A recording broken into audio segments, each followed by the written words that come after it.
안녕하세요. 회사 다니며 살고 있는 미혼 여자입니다. 우연히 알게 된 채널에 재미있는 사연이 많이 있길래 저도 사연 한번 보내보려고 이렇게 쓰게 됐습니다. 결혼, 이혼, 재혼도 한번 해본 적 없던 제가 유일하게 해본 게 파혼이에요. 사람 인생 한 치 앞을 모른다고 제가 파혼하게 될 줄은 몰랐어요. 그래도 이혼보다는 파혼이 낫다는 말에 잘 살아온 인생 결혼으로 망칠까봐 파혼을 결정했었습니다.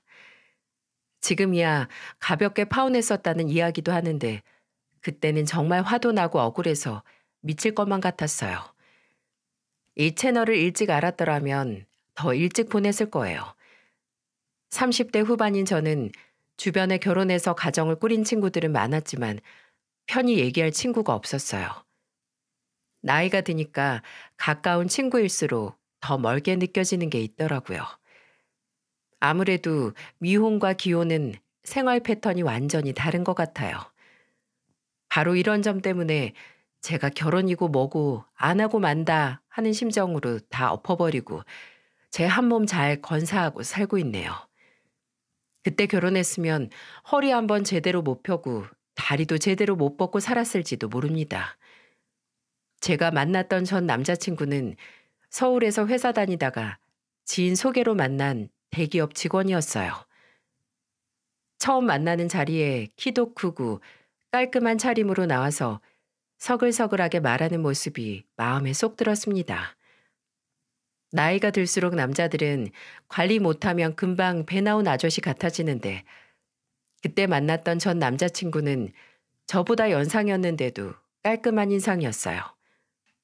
그래서 호감을 가지고 몇 번 만나다 보니까 연애를 시작하게 됐습니다. 그런데 서로 늦은 나이에 만나서 나이가 나이인지라 자연스레 결혼을 전제로 사귀게 됐고요. 연애 7개월쯤 됐을 때 저는 처음 남자친구에게 프로포즈를 받게 됐습니다. 그때는 이렇게 젠틀한 남자랑 살면 행복할 것 같다고 생각했어요. 그래서 전 남자친구와 결혼을 약속하게 되었죠. 그때부터 저희는 본격적으로 결혼 준비를 시작했어요. 그런데 전 예비 남편을 마음에 들어하는 저와 달리 친정엄마는 걱정이 한가득이셨습니다. 직장도 탄탄하고 생긴 것도 멀쩡한데 왜 반대를 할까 의아하시죠? 다름이 아니라 전 예비 남편의 시댁이 시골에서 고추밭을 700평이나 하고 계셨고 또 소도 키우면서 가축도 키웠거든요. 아무래도 농사 짓는 집안으로 시집가면 덩달아 일하게 된다고 하시는 거예요. 그래서 전 예비 남편이 친정에 인사를 오기 전에 저희 엄마는 걱정스러운 목소리로 말씀하셨어요. 원래 며느리가 시집 오면 집안에 없던 제사도 다시 지내겠다고 각을 잡는 게 시댁이야. 근데 고추밭 700평이면 네 의지랑 상관없이 일할 수밖에 없게 된다니까. 그래도 결혼한다고 회사 그만둘 것도 아니고 서울에서 일할 텐데 시골까지 내려갈 일이 뭐가 그렇게 많이 있겠어. 시집살이가 고추보다 매운 법이야 이거사. 그때만 해도 엄마가 괜한 걱정을 한다고 생각했어요.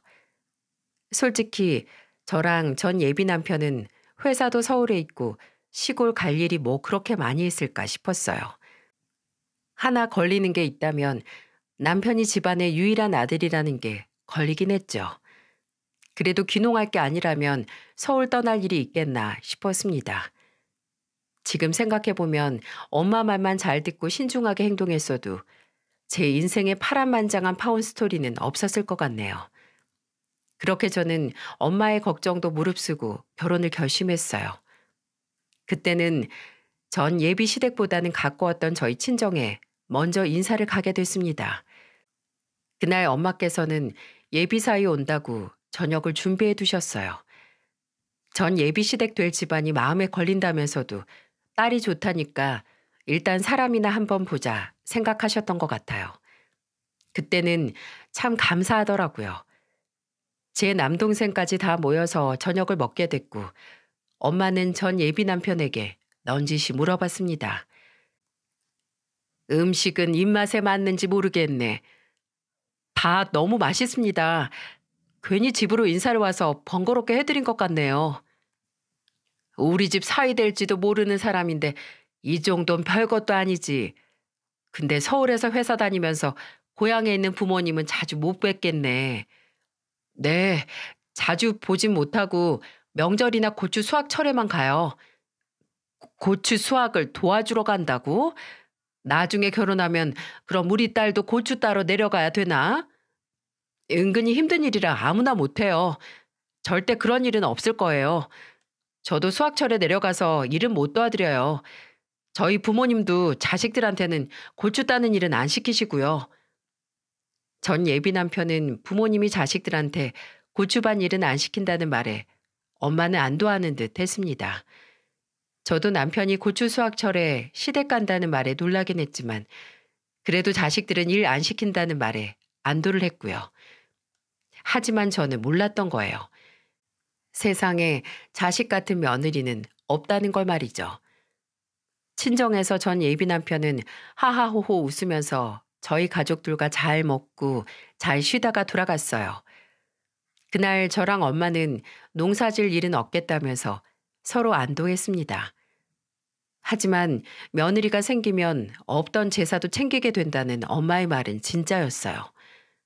처음부터 전 예비시댁은 저한테 농사나 가족 돌보는 일을 강요하시진 않았어요. 오히려 처음 인사 갔을 때 절 엄청 마음에 들어 하셨습니다. 아무래도 시골이다 보니 주말에 하루 날 잡고 가게 됐어요. 근데 전 시어머니는 저를 보자마자 반갑다면서 제 손을 잡으며 말하셨습니다. 서울에서 회사 다닌다더니 깍쟁이처럼 곱게도 생겼네. 어서 들어와. 감사합니다. 어머님, 이거 받으세요. 제가 홍삼 좀 사왔어요. 안 그래도 요즘 기력이 딸리는데 잘 먹을게. 어쩜 이렇게 마음에 쏙 든다. 전 시어머니는 제가 인상이 좋다면서 칭찬 일색이셨어요. 오히려 분위기도 좋았고 서로 덕담도 주고받으면서 괜찮았습니다. 시누이가 둘이나 있다는 게 좀 걸리긴 했지만 그래도 그때는 정말 다들 좋은 분위기에서 이야기를 나눴어요. 그때 전 예비시댁에는 이혼한 큰 시누이, 아직 시집 못 간 둘째 시누이도 있었어요. 저는 시누이들이 전 예비시댁 일을 돕고 있구나 생각했고요. 하지만 사람이랑 집안을 이렇게 한 번 본다고 다 알아지겠나요? 짧은 인사를 마치고 돌아가려는데 전 예비 시어머니는 저와 전 예비 남편을 잡고 이런 제안을 하셨습니다. 오늘은 너무 짧고 다음에 놀러와. 휴가처럼 놀러 온다 생각하고 부담 갖지 말고 편하게 와서 쉬다가 가. 내가 그때는 더 맛있는 거 많이 해줄 테니까. 나중에 휴가라도 쓰고 한 번 더 올게요. 어머님, 오늘 너무 즐거웠어요. 그렇게 생각해주면 나야 고맙지. 다음에 꼭 둘이 와서 놀다 가. 저는 전 예비 시댁에서 인사를 나누고 다시 서울로 갔어요. 생각보다 전 예비 시댁 식구들은 모난 사람 없이 정말 다 괜찮은 분들이었습니다. 친정엄마도 제가 식구들 전부 괜찮았다고 하자 안도하셨어요. 그래서 전 예비 남편과 결혼 준비를 본격적으로 하고 있었죠. 그런데 그게 딱 여름 휴가 시기랑 겹친 거예요. 그래서 저는 전 예비 시어머니 말이 생각나서 먼저 시골로 휴가를 가자며 제안을 했습니다. 제가 먼저 전 예비 시댁에 가자고 제안을 하니까 전 예비 남편은 기뻐하더라고요. 그렇게 저는 앞으로 닥칠 미래는 까맣게 모른 채 시골로 향했습니다. 지금 생각해 보니까 그때 여름 휴가를 간 게 아니라 거의 극기 훈련이었네요. 이래서 전 예비 시댁에서는 물 한 잔도 편히 못 마신다고 하나 봐요. 세상에 너무 불공평하지 않습니까? 그때 전 예비 남편은 제 친정에서 진수성찬 잘만 먹고도 칭찬 한 바가지 들었는데 저는 생고생하고 나서도 나쁜 년 취급만 당했어요. 얼마나 억울하면 제가 이렇게 사연을 다 쓰겠어요. 분명 처음 인사 갔던 날만 해도 전 예비 시댁 식구들은 제게 호의적이셨어요. 그런데 2박 3일 일정을 잡고 전 예비 시댁에 갔을 때는 저를 마치 작정하고 부르신 것 같았습니다. 전 예비 남편과 도착해서 집으로 들어갔는데 점심때인데도 아무것도 없는 거예요. 그래서 외식을 하려나 싶었는데 전 예비 시어머니는 제게 이런 말을 하셨어요. 뭘 그렇게 서 있어. 닭장에 가서 닭 잡아야 되니까 같이 가자. 네? 어디서 뭘 잡으신다고요? 닭장에서 닭을 잡지 돼지 잡겠어. 얼른 쫓아나와. 원래 사위 와야 잡는 토종닭인데 우리 아들이 백숙을 좋아하니까 잡는 거야. 그 덕에 너도 몸보신 하는 거지. 다 배워두면 피가 되고 살이 되니까 보고 배워도. 저는 너무 당황스러웠어요. 제가 태어나서 수많은 닭 요리를 먹어봤지만 실제로 닭을 잡는 걸 본 적도 없었습니다. 구독자분들은 보신 적 있나요? 아직도 그때만 생각하면 구역질이 올라오는 것 같아요. 전 예비 시어머니는 거침없이 집 근처에 있는 닭장으로 가셨어요. 아무것도 모르고 뒤따르던 저는 전 예비 시어머니가 닭 한 마리를 잡아들더니 일순간에 닭목 비트는 걸 목격했습니다. 정말로 제 눈을 의심했어요. 너무 놀라서 소리를 지르고 구석으로 피했는데 너무 태어난 목소리로 전 예비 시어머니가 이렇게 말씀하시는 거예요. 아유, 저렇게 약해서 뭐 해먹고 살라나 몰라. 잘 봐봐. 닭목을 바로 따고 나서 몸이 따뜻할 때 털을 다 뽑아야 되니까 기억해. 잔털이 날리는데 뭐 이건 어쩔 수 없으니까 그냥 참어. 너 구석에 계속 그러고 있으면 뭘 보고 배우겠다는 거야. 아, 빨리 안 와? 지금 뭐 하시는 거예요? 아, 어머니 진짜 저 못 보겠어요. 지금 그걸 저보고 배우라고요? 제가 닭 잡는 거 배워서 어딜 써먹어요. 아, 이걸 배워둬야 나중에 결혼해서도 내 아들 백숙 해줄 거 아니야. 서울에서는 토종닭이라고 해도 믿고 먹을 수가 있겠어? 다 시골에 오니까 이렇게 먹는 거지. 원래는 밤에 미리 잡아두려다가 너 온다고 해서 가르쳐 주려고 기다렸다가 지금 잡는 거잖아. 몸보신은 이렇게 하는 거야. 누가 몸보신을 이렇게 해요. 요즘 영양제 홍삼에 얼마나 잘 나오는데요. 전 죽어도 못해요. 저는 몸서리치게 소름 돋아서 시댁으로 들어가 버렸어요. 진짜 머리털까지 쭈뼛하는 기분은 처음이었어요. 닭 우는 소리에다가 전 예비 시어머니가 닭을 칼로 쳐내는 소리까지 다 비위가 상했어요. 저 요즘도 이날 기억 때문에 치킨도 못 먹습니다. 그 정도로 저한테는 충격적이고 트라우마처럼 남은 장면이에요. 그런데 이런 저와 상관없이 전 예비 시어머니는 백숙을 하겠다면서 준비하시는 거예요. 저는 죽어도 못한다고 주방 근처도 못 갔네요. 닭 잡는 거 보자마자 바로 백숙 만들 수 있는 강심장 가진 여자가 몇이나 있겠습니까? 제가 그렇게 주방 근처도 못 가고 거실에 꼼짝 않고 앉아있자 전 예비 큰 시누이가 와서 비아냥거리면서 저를 보고 말했어요. 요즘 여자애들은 이래서 안 되는 거야. 나는 예전에 시집 갈 때는 시댁 가면 주방에서 나올 줄을 몰랐는데 조금만 힘들어도 식구들 틈에 섞여서 거실에 있는 것 좀 봐. 형님, 저 방금 살아있는 닭 잡는 거 보고 왔는데 어떻게 백숙을 만들어요? 형님은 하실 수 있겠어요? 그게 뭐라고 왜 못해? 서울에서 왔다고 깍쟁이인 척 하는 거야, 뭐야? 그렇게 잘하시면 형님이 주방 가서 어머님 좀 도와드리세요. 저는 튀긴 닭만 먹어봤지 물에 빠진 닭은 먹을 줄도 몰라요. 지금 나 부려 먹으려고 하는 거야, 지금? 몸보신 한다고 토종닭 잡으셨는데 아무것도 모르는 제가 돕다가 백숙 다 망치면 어떡해요. 닭만 불쌍하지. 형님 이혼 전에 주방에서 나올 줄도 모르셨다면서요. 어깨 너머로 배운 거 많은 사람이 가서 돕는 게 훨씬 낫죠. 제 말에 전 예비 큰 시누이는 기가 막힌 표정을 지으며 주방으로 가서 전 예비 시어머니와 쑥덕거리더군요. 그날 저 백숙 먹지도 못했어요. 오히려 상위에 올라와 있는 백숙을 보자 자꾸 전 예비 시어머니가 닭 잡는 모습이 떠올라서 밥을 코로 먹었는지 입으로 먹었는지도 모르겠더라고요. 그런데 그런 저를 보면서 전 예비 시어머니는 이런 말을 하셨습니다. 참 밥맛 떨어지게도 먹네. 밥상에서 깨작거리면 집안에 복 다 달아나. 제가 지금 속이 안 좋아서 밥을 못 먹겠어요. 죄송해요. 먼저 일어나 볼게요. 제가 속이 안 좋다고 하자 전 예비 시아버지께서는 걱정스러운 얼굴로 보셨어요. 그런데 전 예비 시어머니는 저를 꾸짖으면서 시댁에 왔으면 먹고 죽는 신용이라도 해야지 뭐 하는 거냐면서 핀잔을 늘어놓으셨어요. 그래서 저는 솔직히 닭 잡는 장면이 너무 충격적이었다고 실토하자 제 말을 들으신 전 예비 시아버지께서 숟가락을 탁 내려놓으면서 전 예비 시어머니께 소리쳤습니다. 당신 정신 나갔어? 왜 엄한 사람을 데려가서 닭을 잡어? 이 사람이 진짜 사람 잡으려고 작정을 했나? 나도 다 시집 올 때 배웠던 거야. 다 옛날이잖아. 당신 딸들 저 나이 먹고도 닭 잡는다고 하면 얼굴이 새하얗게 질려서 도망가잖아. 왜 딸들도 못하는 걸 아직 시집도 안 온 생사람을 잡으려고 해? 예비 시아버지는 제 편을 들어주시며 방에서 쉬라면서 배려해 주셨어요. 예비 남편도 그런 일이 있었냐면서 뒤늦게서야 제 걱정을 하더군요.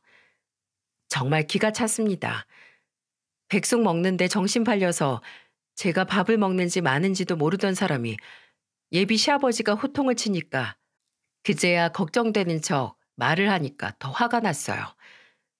저는 그렇게 예비 시아버지의 배려로 방에서 놀란 가슴을 진정시킬 수 있었습니다. 솔직히 그때는 도망치고 싶었어요.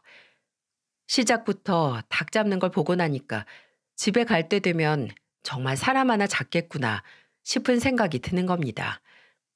그렇게 한숨 자고 일어나니까 저녁이었어요. 그런데 이놈의 예비 남편 뭐 하고 있었는 줄 아세요? 오랜만에 고향 왔다고 고향 친구랑 술을 마시고 들어온 거예요. 정말 휴가를 제대로 왔구나 싶고 괜히 약이 올랐어요. 그런데 더 가관도 아닌 건 이게 끝이 아니었습니다. 잔뜩 취해서 거실 소파에 널브러진 예비 남편을 깨우려는데 예비 시어머니가 저를 부르며 말씀하셨죠. 아니 정신도 못 차리는 사람 왜 깨워? 주방 가서 콩나물이나 다듬어. 갑자기 콩나물은 왜요? 해장국 끓여줘야지. 너는 결혼하면 남편 해장국도 안 끓여주겠다. 정신도 못 차리는 사람 언제 일어날 줄 알고 벌써 해장국을 끓여요? 그럼 저녁으로 먹게 콩나물 좀 다듬어. 하여튼 까탈스럽다니까. 저는 예비 시어머니의 말이 기가 막혔어요. 그런데 예비 시댁 온 날부터 더 큰 소리 내고 싶지 않았습니다. 그래서 콩나물 다듬으러 그냥 주방으로 갔어요. 예비 시어머니 얼마나 손이 크신지 양도 엄청 많았습니다. 앉아서 콩나물 다듬을 준비를 하는데 큰 시누이가 와서 놀리듯 말하는 거예요. 닭처럼 콩나물 머리 따는 거 아니니까 충격받지 말고 잘 좀 다듬어. 또 집안 분위기 망치지 말고. 형님도 앉아서 같이 해요. 주방에서 나올 줄을 몰라서 배우신 거 많으시다면서요. 많아 보여도 금방 하니까 혼자도 충분해. 내가 알아. 그때 예비 시아버지가 예비 큰 시누이를 보며 빨리 같이 하라면서 호통을 치셨어요. 그래서 결국 예비 큰 시누이도 같이 다듬기 시작했어요. 제가 그때 예비 시댁을 당장 도망 안 치고 버틸 수 있었던 건 예비 시아버지 덕분이었어요. 유일하게 제 편을 들어주시면서 큰 소리를 쳐주셨거든요. 예비 남편보다 100배는 더 든든할 지경이었습니다. 그때 예비 시아버지는 같이 식탁에 앉아서 함께 콩나물을 다듬기까지 하셨어요. 아마 예비 큰 시누이가 혹시나 엄한 소리 할까봐 같이 있어주려고 하셨던 것 같아요. 그래서 조용히 셋이 앉아서 콩나물을 다듬는데 갑자기 예비 시어머니가 오시더니 저를 보면서 호통을 치시는 거예요. 너는 이거 뭐 얼마나 한다고 집안 식구들을 둘이나 불러다가 하고 앉아있어?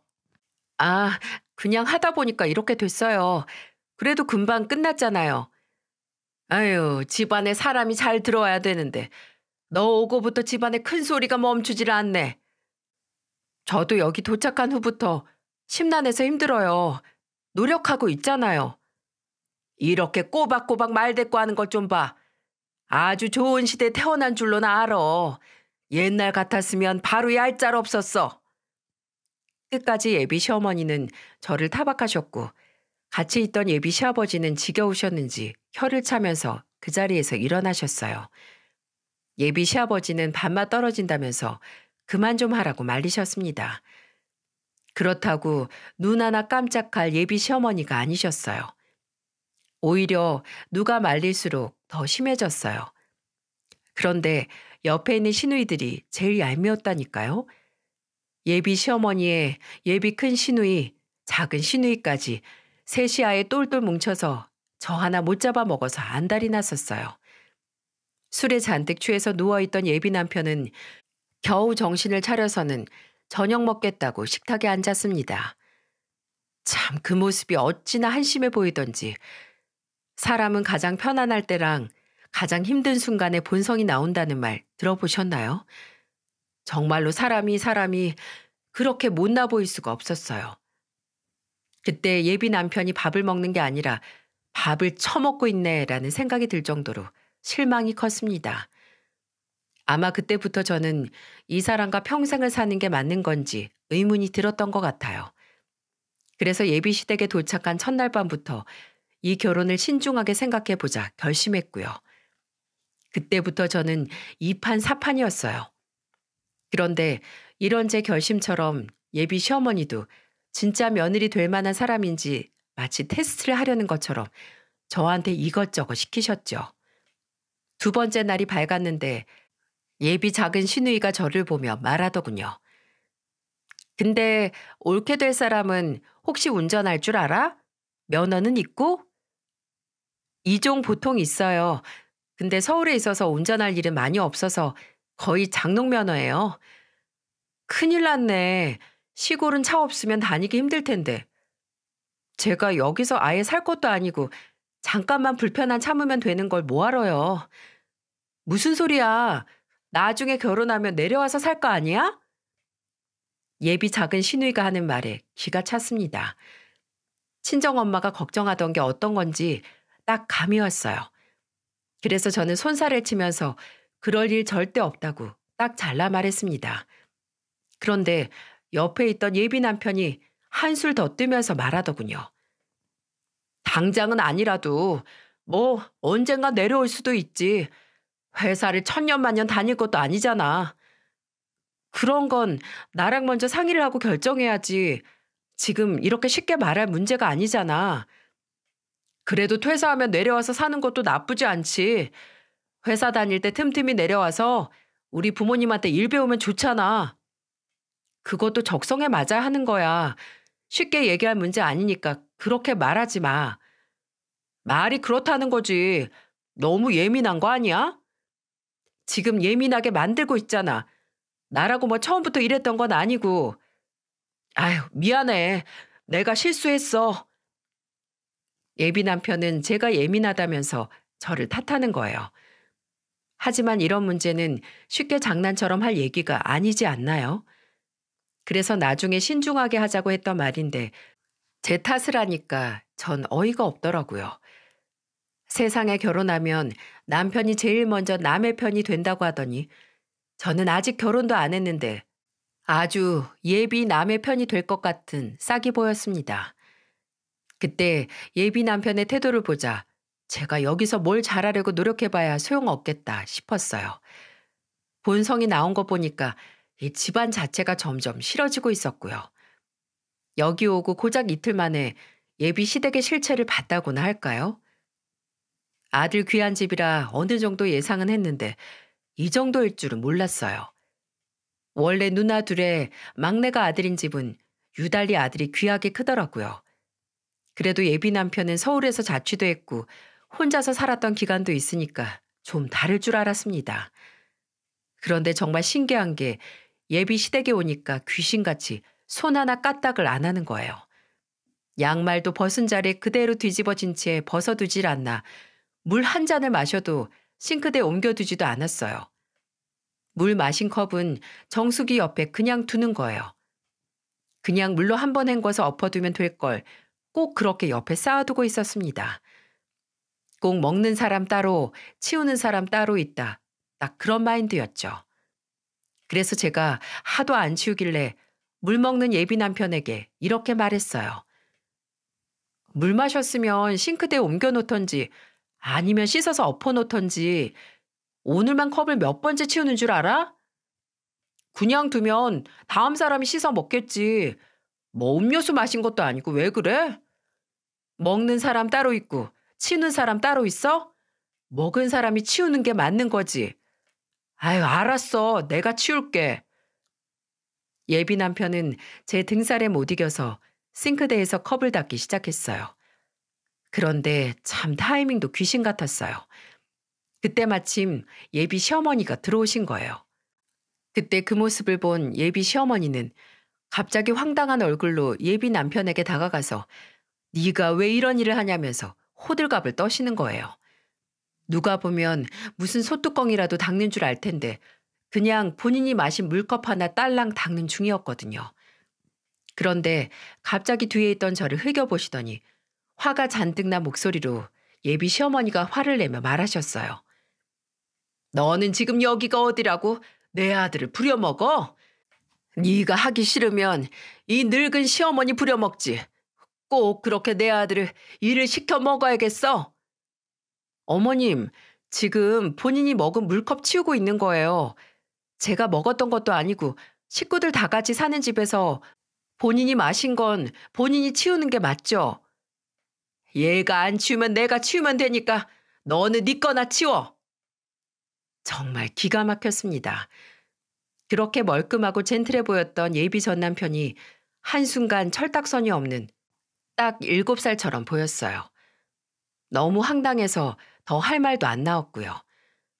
어이가 없어서 말문이 턱 막혔습니다. 그런데 그 상황에 더 어이가 없고 이상했던 건 예비 남편이었습니다. 예비 시어머니가 본인을 감싸고 달래주니까 씻던 컵을 그냥 두고 본인 손만 닦고 주방을 나가는 거예요. 진짜 이 사람이랑 결혼하면 난 아내가 아니라 두 번째 엄마 정도 되겠구나 싶었어요. 그래서 저도 그냥 주방을 나와버렸고 정말 예비 시어머니가 컵 정리를 하셨어요. 이럴 거면 그냥 아들 끼고 사는 게 낫지 않겠나 싶더라고요. 그래도 다음 날이면 집에 갈 수 있다는 생각에 저는 다행이다 싶었죠.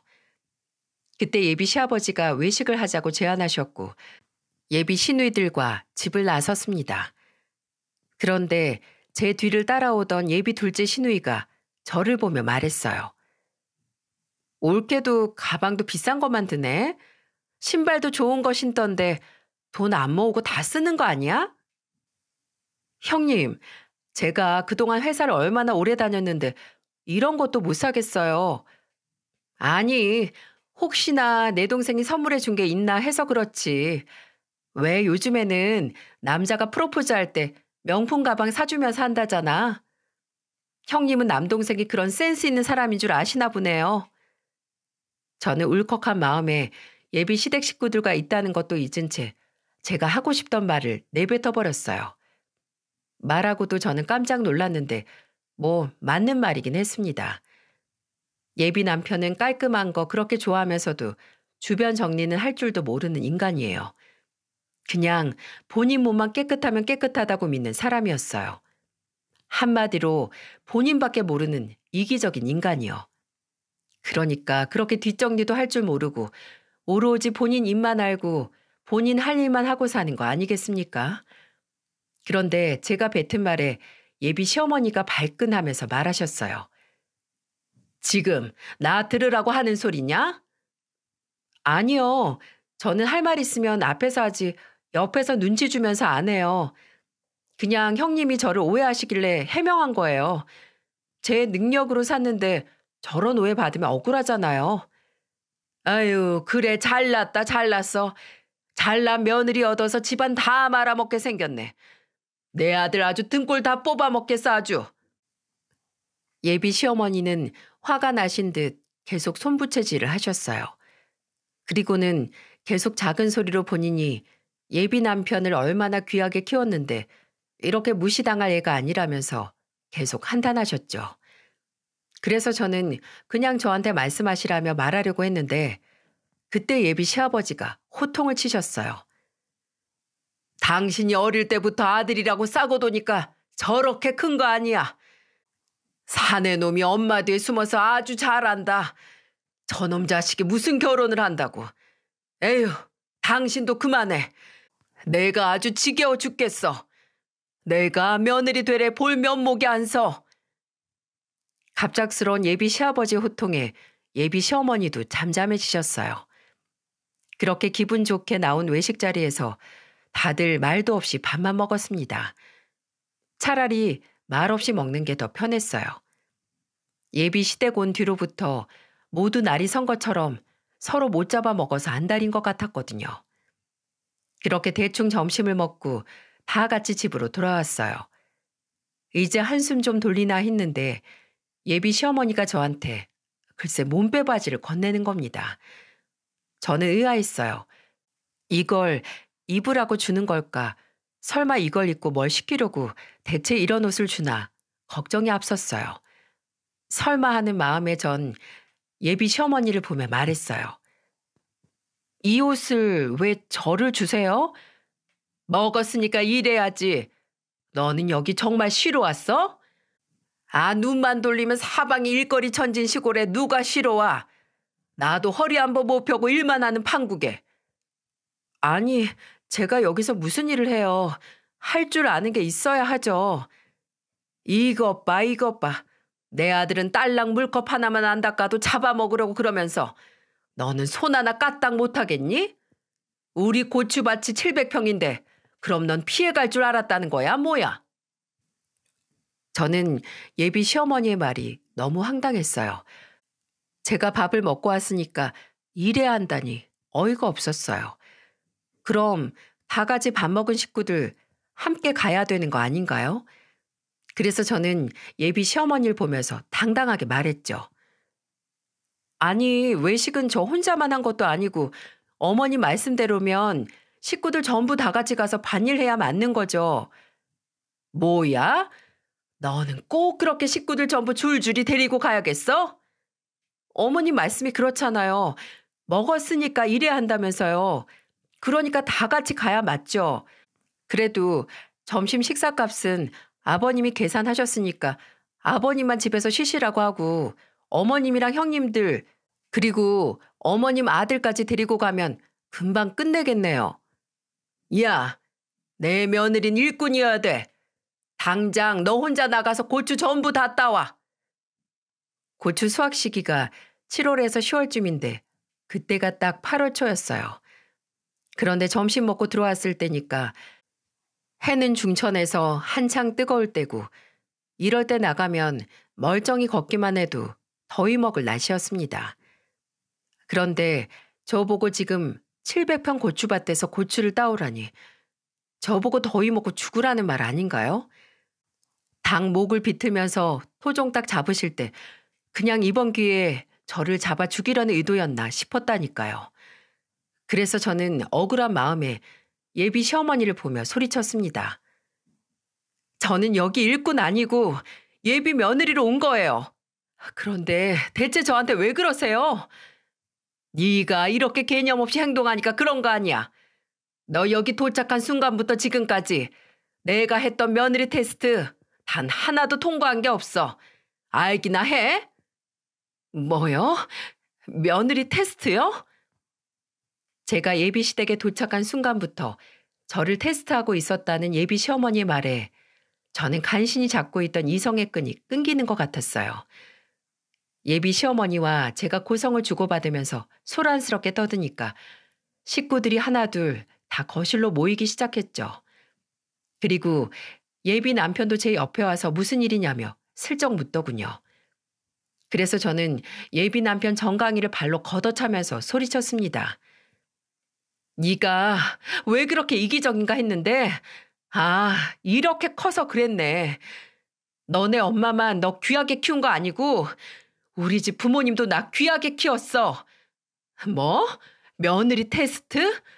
며느리가 아니라 일꾼 테스트겠지. 저는 너무 화가 나서 목청 다해 화를 냈어요. 예비 시어머니가 며느리 테스트 명목으로 저를 테스트하셨다는 게 기가 찼습니다.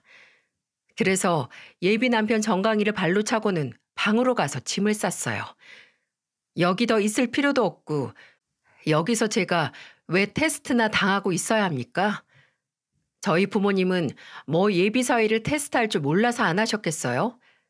참 지금 생각해도 어이가 없고 기가 막힙니다. 누가 보면 엄청난 집안으로 제가 시집 가는 줄 알겠어요. 제가 소리를 지르면서 이 결혼 못한다고 하자 예비 시아버지가 호통을 치시는 목소리가 들렸어요. 당신 대체 왜 그래? 평생 아들 끼고 살 거야? 며느리 테스트는 얼어 죽을. 내가 진짜 쪽팔려서 못 살겠다. 예비 시어머니는 자기도 억울하다면서 우는 소리를 하셨고 그때 예비 남편은 제가 있던 방으로 와서 애걸복걸 매달렸습니다. 그리고는 제 짐가방을 붙들고는 말했어요. 왜 이래? 내가 잘못했어. 결혼하면 우리 엄마랑 안 보고 살면 되잖아. 어머님을 안 보고 살면 끝이야? 모르나 본데 널 그렇게 키운 사람이 니네 엄마야. 근데 연애 끊는다고 내가 속 시원하게 살겠니? 번지수 잘못 찾았어. 왜 이래? 나는 일꾼 아니니까 이제라도 네가 이 집 일꾼으로 살아. 그게 빠르겠다. 계속 매달리면서 애원하듯 매달리는 손을 뿌리쳐 버렸어요. 그리고는 아랑곳 않고 짐을 챙겨서 나왔습니다. 예비 시아버지가 호통을 쳐서 그런지 살짝 눈물이 고여 있었어요. 그래도 저는 이미 마음을 접은 뒤였습니다. 그때 예비 시어머니도 갑자기 태도를 돌변해서 저를 보면서 말하더군요. 아가, 내가 잘못했다. 농사 절대 안 시키마. 요즘 세상에 이상한 애들이 너무 많으니까 내가 그냥 사람 좀 알아본다는 게 좀 과했다. 그러니까 다시 한번 잘 생각해봐라. 내가 이렇게 부탁할게. 아니요. 처음부터 저 며느리로 생각하신 거 아니잖아요. 그냥 아들 잘 먹이고 입혀서 데리고 살 만한 일꾼 찾으시는 거였잖아요. 이제 결혼도 안 할 건데 그냥 아줌마라고 하면 되겠네요. 이제 이 집이랑 아예 관련 없으니까 이거 좀 놓으세요, 아줌마. 나는 그냥 네가 어떤 애인지 알고 싶어서 그런 거야. 아유, 내가 잘 몰라서 그런 건데 네가 좀 생각 좀 바꿔줄 수 없겠어? 아유, 내가 미안하다니까. 나는 네가 하도 깍쟁이 같길래 그랬어. 아줌마, 그러니까 깍쟁이 같지도 않고 부려 먹을 수 있는 일꾼 찾으러 가세요. 전 절대 이렇게 못 살아요. 솔직히 잠깐이지만 본 게 있는데 제가 어떻게 더 살아요? 저는 단호한 목소리로 아줌마라고 말하면서 집을 나왔어요. 그러자 예비 시어머니와 예비 남편이 신발도 제대로 못 신고 뛰어나오더니 저를 양쪽으로 잡았습니다. 저는 그래도 이미 변한 마음 바꿀 생각이 없었고요. 그래서 저는 두 사람을 힘껏 뿌리치면서 말했어요. 평생 일꾼이나 찾으면서 사세요. 그날 예비 시댁을 나와서 전 바로 친정으로 갔습니다. 시댁으로 택시를 불러서 바로 터미널로 향했고 마침 터미널에 서울 가는 버스가 있길래 바로 타고 와버렸죠. 제가 갑자기 짐가방까지 든 채로 친정에 오자 엄마는 저를 보고 깜짝 놀라셨어요. 그리고는 무슨 일이냐며 묻길래 순간 울컥해서 울먹이면서 어제부터 있던 일을 다 말했습니다.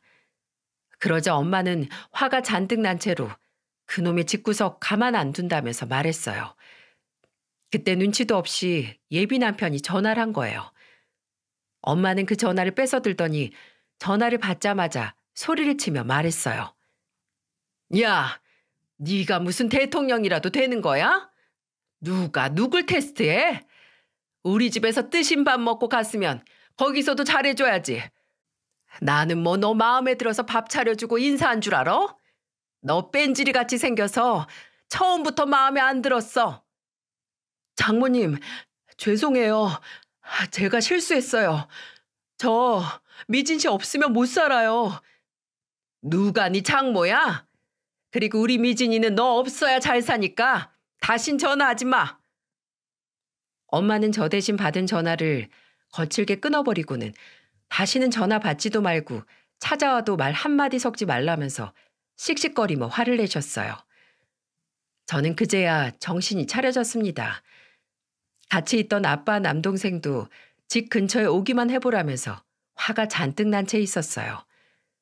하지만 예비 남편은 도무지 정리할 생각이 없는지 호랑이 굴인지도 모르고 친정까지 찾아왔습니다.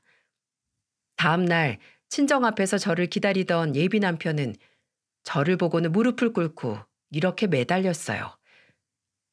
내가 잘할게. 제발, 난 너 없으면 못 살아. 제발 내 말 좀 들어줘. 그러니까 있을 때 잘했어야지. 이미 버스 떠났으니까 빨리 가. 너 여기 있다가 걸리면 우리 아빠한테 죽어 너. 뭐? 내가 지금 집에 가서 이렇게 빌게. 그런데 그때 친정아빠가 예비 남편을 발견하고는 차에 있던 낚싯대를 들고 쫓아오셨어요. 그때 낚시하고 돌아오는 길에 딱 마주친 거예요. 아빠는 저놈 가만 안 둔다고 달려오기 시작했죠. 아빠는 화가 나서 눈이 돌아간 채 화를 내며 말했어요. 네가 여길 어디라고 와? 너 같은 건 남자도 아니야. 당장 썩어 안 꺼져? 죄송합니다. 잘못했어요. 한 번만요. 다 저희 엄마가 잘못하신 거예요. 전 정말 억울해요. 이 상황에도 자기 엄마 앞세우는 것 좀 봐. 너희 엄마가 너 이러고 다니는 거 알고 있니? 내 자식이었으면 너 당장에 호적에서 파냈어. 당장 꺼져. 아빠는 결국 예비 남편을 멀리 쫓아내버렸어요. 정말 이대로 가다가는 일이 나겠다 싶었는지 예비 남편은 36개 주랭랑이라도 하듯 도망가 버렸습니다. 참, 그 뒷모습도 찌질하기 그지없더라고요. 대체 제가 뭐에 홀려서 결혼하려고 했나 몰라요. 친정 식구들은 저런 집구석이랑 깊게 안 엮여서 다행이라면서 조상이 더운 거라고 훌훌 털어내자고 했습니다. 맞아요. 요즘 세상에 결혼 못한다고 흠대는 세상도 아니고 제가 왜 테스트 받으면서까지 결혼해야 되겠어요? 아빠가 낚싯대 휘두르면서 쫓아내서 그런지 집으로 다시 찾아오는 일은 없었습니다. 아마 무섭기는 했나 봐요. 그래도 제가 닭 잡는 장면을 볼 때만큼 충격은 아닐 거예요. 저는 그때 정말이지 등골이 오싹했거든요. 저희 엄마도 그 얘기 듣고 경악을 금치 못했습니다. 자기 딸이 그런 걸 보고 왔다고 하면 세상에 좋은 경험하고 왔다고 할 엄마가 어디 있겠습니까? 그래도 그날 이후로 예비 남편이 집까지 오는 일은 없었지만 술만 마시면 보고 싶다고 전화를 했어요. 한 번은 술에 잔뜩 취해서 제게 전화로 이런 말을 하는 거예요. 보고 싶어. 나 요즘 너무 힘들어서 밥도 안 넘어가고 물도 잘 안 넘어가. 그럼 너네 엄마한테 가서 밥도 먹여달라 하고 물도 먹게 해달라고 해. 왜 엄한테 전화해서 밥 타령이야? 이젠 내가 밥통에 정수기로 보여? 끊어. 저는 아예 전화번호도 다 차단해버렸어요. 그러자 전화도 안 오고 문자도 더 이상 안 받을 수 있었습니다. 그렇게 한 5개월쯤 지나자 저도 예전에 그런 일도 있었지 하면서 웃고 떠들기까지 했어요. 그때 저는 회사 다니면서 운동도 하고 나름대로 잘 살고 있었죠. 필라테스에 테니스도 하고 가끔은 헬스도 했고요. 건강하게 제 몸 관리를 하며 사니까 스트레스도 없고 오히려 활력이 돌고 있었습니다. 그러다가 친구들과 술자리에서 문득 전 예비 남편 이야기가 나왔어요. 친구가 저를 보며 묻더군요. 그때 걔는 뭐하고 산대? 주랭랑 치듯 도망가서 엄마한테 다시 갔나? 엄마 무서워요. 이러면서 엄마한테 가서 잘 사나 몰라. 친구들은 전 예비 남편을 조롱하며 웃었습니다. 저도 같이 웃다가 문득 근황이 궁금해서 카카오톡을 켜서 친구 차단 목록을 확인해 봤어요. 그러자 놀라운 사진이 뜨더군요. 글쎄, 전 예비 남편이 웨딩 사진을 프로필 사진에 걸어둔 거예요. 저 없으면 못 살겠다고 밥도 안 넘어간다던 사람이 이렇게 빨리 결혼을 하다니 정말 웃기지 않나요? 그런데 그 웨딩 사진 속 신부가 활짝 웃고 있는데도 불쌍해 보였어요.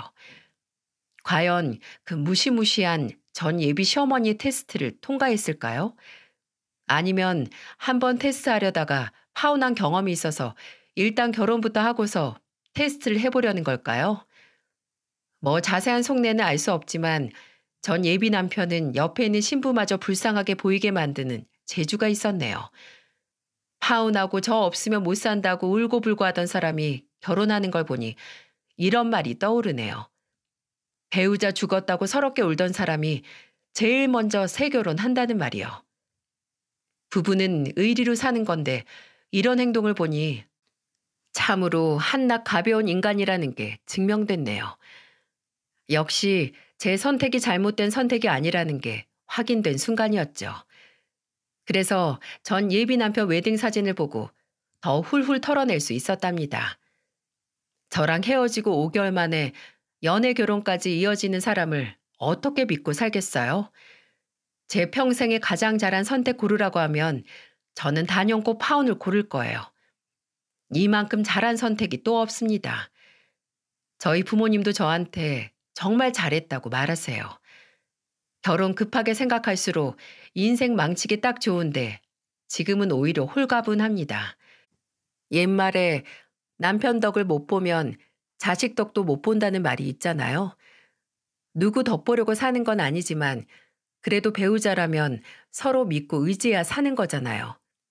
그런데 그 거지 같은 배우자 얻어서 평생 고생하고 신세 한탄하면서 사느니 혼자 사는 게 100번 낫습니다.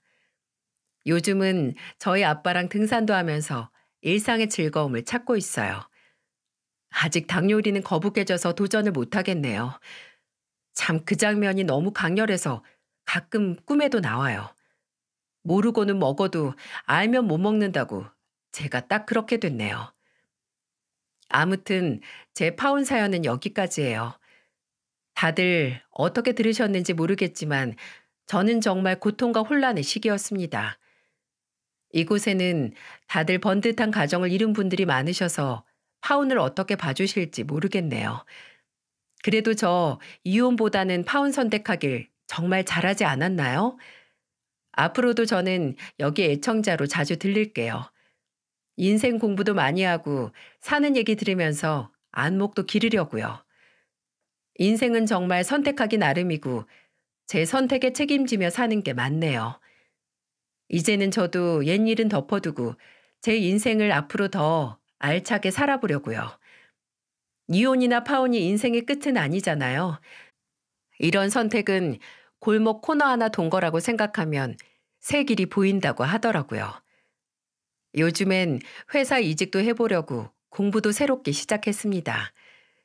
인생은 각자 받아들이고 생각하기 나름인 것 같네요. 결혼을 하면 한 대로, 안 하면 안 한 대로 나름의 인생이 있겠죠. 그 속에서 장점을 잘 찾아내면 그게 또 행복인 것 같네요. 저도 이제는 제 인생 잘 꾸려가며 잘 살아보겠습니다. 모두 끝까지 들어주셔서 감사해요. 저의 용기 있는 선택 따뜻하게 여러분이 응원해 주세요.